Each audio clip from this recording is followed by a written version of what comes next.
नमस्कार। ये आपके लिए यूपी टेट की दृष्टि से बहुत ही इम्पोर्टेंट वीडियो होगा, क्योंकि यूपी टेट ईवीएस में जो जीएस और पर्यावरण से संबंधित प्रश्न आते हैं उनके लिए ये सीरीज़ आपको अनवरत बिना बाधा के जारी की जाएगी। यानी आपको प्रतिदिन एक वीडियो आएगा यूपी टेट ईवीएस के महत्वपूर्ण कुछ प्रश्नों के साथ। तो आज का बिना देरी किए हुए ये वीडियो प्रारंभ किया जाता है। आपकी स्क्रीन पर पहला प्रश्न आ चुका होगा। रेड डाटा बुक किससे संबंधित है? नदियों के प्रदूषण से, घटते भूगर्भ जल स्तर से यानी अंडरग्राउंड वाटर, विलुप्ति के करीब बायोटिक फैक्टर या जीव, वायु प्रदूषण। तो ये आपके चार ऑप्शन हैं और आपने पहचान लिया होगा इसका राइट विकल्प क्या है। तो राइट ऑप्शन है इसका तीसरा विकल्प, विलुप्ति के करीब जो जीव हैं, बायोटिक फैक्टर हैं, उनके आंकड़ों का संग्रह किस पुस्तक में किया जाता है? रेड डाटा बुक में। और यह किताब IUCN जारी करता है। कौन करता है? IUCN एक संस्था है जो आपका रेड डाटा बुक जारी करता है। ध्यान रखिएगा इस पुस्तक का नाम। और ये किसके लिए है? जो एक खतरे में पेड़ पौधे हैं या जीव है उनकी एक लिस्ट है, ये रेड डाटा बुक है। ओके, अगला प्रश्न आपकी स्क्रीन पर दूसरा, नहरों का देश किसे कहते हैं? जो कैनाल हैं वो सर्वाधिक किस देश में होंगी जिस वजह से उस देश को नहरों का देश कहा गया है? पाकिस्तान, भारत, बांग्लादेश या नेपाल? राइट ऑप्शन पहचान लीजिए। इसका सही विकल्प है पहला विकल्प। पाकिस्तान देश को नहरों का देश कहा जाता है। इसमें बहुत ज़्यादा नहरों का निर्माण हुआ है, इस वजह से नहरों का देश कहा जाता है पाकिस्तान को। और भी डिटेल देखिएगा। पाकिस्तान की राजधानी इस्लामाबाद है, भारत की नई दिल्ली, बांग्लादेश की ढाका, नेपाल की काठमांडू। इसको आप नोट कर लीजिए अगर आपको याद नहीं है तो। तीसरा प्रश्न आपकी स्क्रीन पर है। कोयला एक उदाहरण है आग्नेय सेल का, अवसादी सेल का, रूपांतरित सेल का या उपरोक्त में से कोई नहीं? तो इसका राइट ऑप्शन आपने पहचान लिया होगा। इसका राइट ऑप्शन है बी ऑप्शन यानी अवसादी सेल। इसका इंग्लिश रूप भी सुन लीजिए, सेडिमेंट्री रॉक्स इसका इंग्लिश नेम होता है। और पहला ऑप्शन था इग्नियस रॉक्स, ये था मेटामॉर्फिक, जबकि राइट ऑप्शन क्या है? B option. क्लियर है? कोयला एक अवसाद यानी अवसादों के रूप में, तलछट के रूप में एक लेयर बाई लेयर मिलता है, और वो लेयर बाई लेयर परत कौन सी कहलाती हैं? अवसादी चट्टान या परतदार चट्टान। अगला प्रश्न आपकी स्क्रीन पर 4, वो दो प्लेनेट जिनके उपग्रह नहीं हैं, यानी ऐसे प्लेनेट बताने हैं जिनके सैटेलाइट नहीं हैं। पृथ्वी बृहस्पति, बुध और शुक्र, शुक्र और मंगल, बुध और मंगल, यानी अर्थ जुपिटर, मरकरी वीनस, वीनस और मार्स, मरकरी और मार्स। ये आपके ऑप्शन है। राइट ऑप्शन पहचान लिया होगा आपने। इसका राइट ऑप्शन है बुध और शुक्र, यानी मरकरी और वीनस के पास एक भी सैटेलाइट नहीं है, यानी उपग्रह नहीं है। ध्यान रखिएगा ये सूर्य के क्रम में दोनों पास में ही हैं। सबसे पहले बुध आता है सूर्य के बाद और फिर शुक्र आता है। इन दोनों के पास क्या नहीं है? आपके एक भी चंद्रमा नहीं है, यानी उपग्रह नहीं है। अगला प्रश्न आपकी स्क्रीन पर 5, लक्षद्वीप समूह है डॉट डॉट में स्थित है बंगाल की खाड़ी, अरब सागर, प्रशांत महासागर, हिंद महासागर। इसकी लोकेशन आपको पहचाननी है, बहुत ही इंपॉर्टेंट है। आपको ये नक्शा याद होगा। ये ऐसे कुछ इंडिया है और ऐसे बनता है। यहाँ पर कुछ लक्षद्वीप हैं, ये डॉट डॉट जो हमने बना रखे हैं।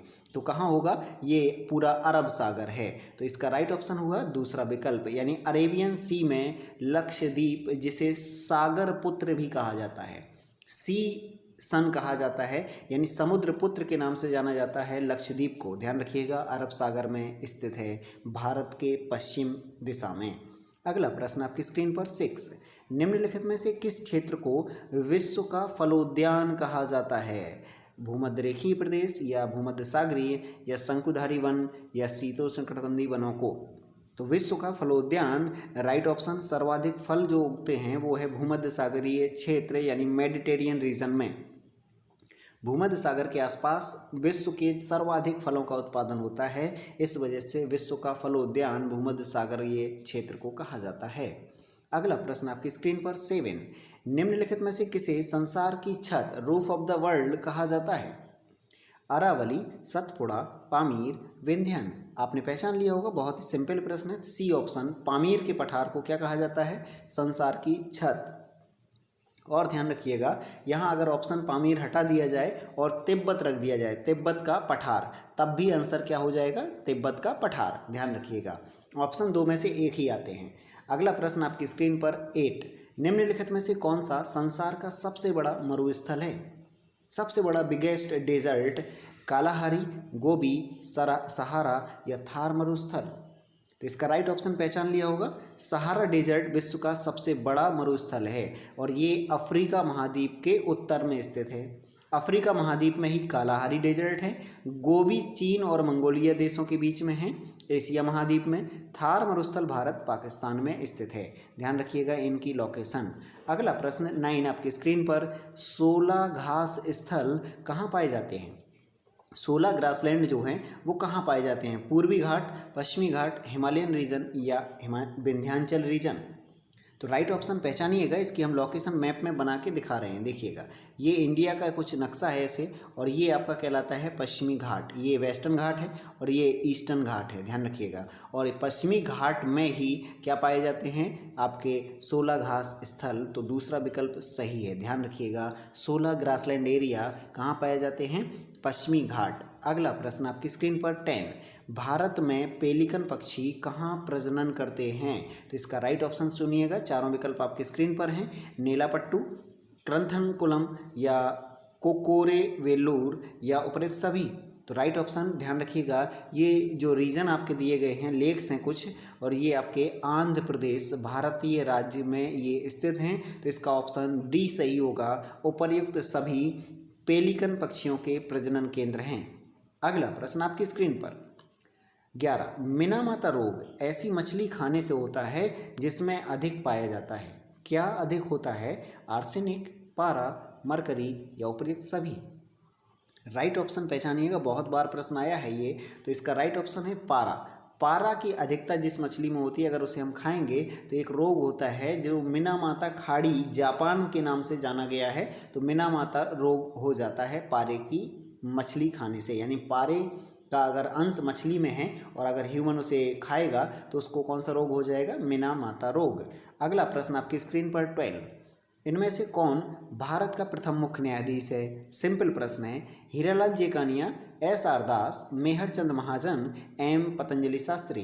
तो राइट ऑप्शन पहचान लिया होगा। इसका राइट ऑप्शन पहला है हीरालाल। जस्टिस हीरालाल जेकानिया भारत के प्रथम चीफ जस्टिस थे, ध्यान रखिएगा। First chief justice of India justice Hiralal Kania. अगला प्रश्न आपकी स्क्रीन पर 13, ओजोन परत का अधिकतम ह्रास निम्न में से किस पर हुआ था? यानी ओजोन डिप्लीटेशन कहाँ पर मैक्सिमम हुआ था? North pole, south pole, equator region? उपरोक्त में से कोई नहीं। राइट ऑप्शन इसका पहचान लिया होगा, पढ़ाया है क्लास में। दक्षिणी ध्रुव पर अंटार्कटिका महाद्वीप में सर्वाधिक होल या डिप्लीटेशन पाया गया था ओजोन में। अगला प्रश्न 14, गर्म भौमजल यानी हीटेड ग्राउंड वाटर किस प्रकार की ऊर्जा प्राप्त करते हैं या उससे क्या ऊर्जा प्राप्त होती है? जल विद्युत ऊर्जा, सौर ऊर्जा, भूतापीय ऊर्जा, नाभिकीय ऊर्जा? सिंपल प्रश्न ये भी है, लेकिन दो ऑप्शन ऐसे हैं जो आपको डायलेमास क्रिएट कर देंगे। तो ध्यान रखिएगा, हीटेड यानी गर्म, कैसा पानी है? गर्म है। तो इसमें कौन सी ऊर्जा मिलेगी? भूतापीय ऊर्जा, यानी भूमि के अंदर है, अंडरग्राउंड वाटर की बात हो रही है, वो गर्म है तो आपका ये भूतापीय एनर्जी प्रदान करेगा। अगला प्रश्न आपकी स्क्रीन पर 15, अवशिष्ट या अपशिष्ट उत्पादों को खाने वाले ऑर्गेनिज्म यानी जीवों को कहा जाता है? जो अपशिष्ट के रूप में बच गया है उसको खाने वाले जीवों को क्या कहते हैं? मृतक भक्षी यानी डेट्रीवोर्स, मांस भक्षी यानी कार्निवोर्स, शाक भक्षी यानी हर्बीवोर्स या रसायन भक्षी या रसावन भक्षी? ये आपके ऑप्शन हैं। बहुत ही इंपॉर्टेंट प्रश्न है। अपशिष्ट को खाने वाले जीवों को मृतक भक्षी यानी डेट्रीवोर्स कहा जाता है। तो पहला विकल्प सही है। अगला प्रश्न आपकी स्क्रीन पर 16, प्रकाश संश्लेषण के दौरान हरे पौधे निम्न में से किसे सोख लेते हैं? किसे हरे पेड़ पौधे एब्जॉर्ब करते हैं? हीलियम, नाइट्रोजन, कार्बन डाइऑक्साइड या ऑक्सीजन? आपने एक देखा होगा ऑक्सीजन साइकिल में कि मनुष्य जब कार्बन डाइऑक्साइड छोड़ता है पेड़ उसे ग्रहण कर लेते हैं। ये वही है फोटोसिंथेसिस प्रोसेस का हिस्सा। तो कार्बन डाइऑक्साइड यानी CO2 आपका प्रकाश संश्लेषण के दौरान पौधे सोख लेते हैं। अगला प्रश्न आपकी स्क्रीन पर 17, wild life institute of India WII कहाँ स्थित है? ध्यान रखिएगा, इंपॉर्टेंट प्रश्न है। दिल्ली, कोयम्बटूर, अहमदाबाद या देहरादून? राइट ऑप्शन इसका चौथा ऑप्शन, देहरादून में wild life institute of India स्थित है। अगला प्रश्न आपकी स्क्रीन पर वर्ष 1984 की भोपाल गैस त्रासदी निम्न में से किस गैस के रिसाव के कारण हुई थी? ये घटना बहुत चर्चित है और ये प्रश्न का हिस्सा आए दिन बन जाती है, इसलिए इसको नोट कर लीजिएगा। हाँ, जो प्रश्न आपको अगर नहीं आ रहे हैं उनको अपने नोटबुक और पेपर में ज़रूर नोट करिएगा अपनी नोटबुक में, क्योंकि ये बहुत ही इंपॉर्टेंट डाटा होगा। आए दिन आपको हम ये 20 से 25 क्वेश्चन प्रदान करेंगे। तो इसका राइट ऑप्शन आपने चुन लिया होगा। इसका आंसर हम सीधे बताते हैं, मिथाइल आइसोसाइनेट नामक गैस के रिसाव से ये भोपाल गैस कांड हुआ था। और कब हुआ था? 1984 में। इसी को कहते हैं MIC यानी मिक गैस के नाम से जाना जाता है। अगला प्रश्न आपकी स्क्रीन पर 19, पीने के लिए सुरक्षित पानी को क्या कहते हैं? देखो, इंग्लिश वर्जन भी हमने रख दिए हैं, जो ऑप्शन इंग्लिश के हिसाब से इंपॉर्टेंट थे, तो यहाँ सावधानी रखिएगा। इस प्रश्न पर ठहरिए, सोचिए। पीने के लिए यानी ड्रिंकिंग के लिए सेफ वाटर कौन होगा? पीने योग्य पानी, पोर्टेबल वाटर, आशुद्ध जल यानी डिस्टिल्ड वाटर, ताज़ा जल यानी फ्रेश वाटर, नल का पानी यानी टैप वाटर। पहचानिएगा, जब टेट में ये प्रश्न आया था ना, तो ये बहुत ही ज़्यादा स्टूडेंट का ये प्रश्न गलत हुआ था। तो इसका राइट ऑप्शन है पीने योग्य पानी यानी पोर्टेबल वाटर। स्वास्थ्य के लिए, पीने के लिए सुरक्षित होता है, ध्यान रखिएगा। पीने योग्य पानी, पोर्टेबल वाटर आपका पीने के लिए सबसे अधिक सुरक्षित है, तो इसका पहला विकल्प सही है।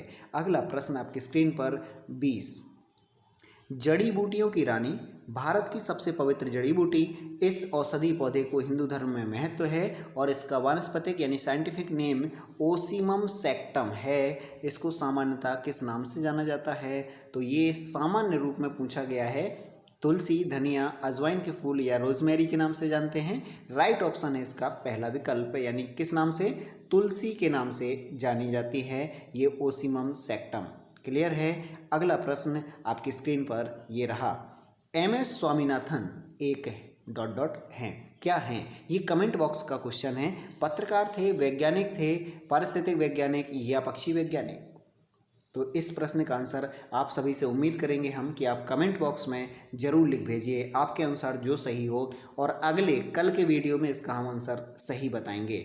आपसे उम्मीद है आप ज़्यादा से ज़्यादा भागीदारी इस प्रश्न के आंसर में करेंगे। कमेंट बॉक्स में ज़रूर लिख भेजिए और अपने एक्सपीरियंस यानी अनुभव को ज़रूर लिख भेजिएगा कि वीडियो में कहाँ क्या और चाहते हैं आप।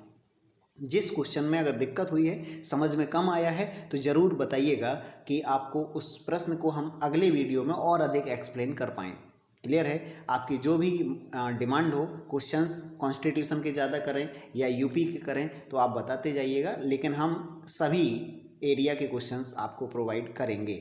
ओके, आज के लिए हम यहीं विराम लेते हैं, मिलते हैं नेक्स्ट वीडियो में। जय हिंद।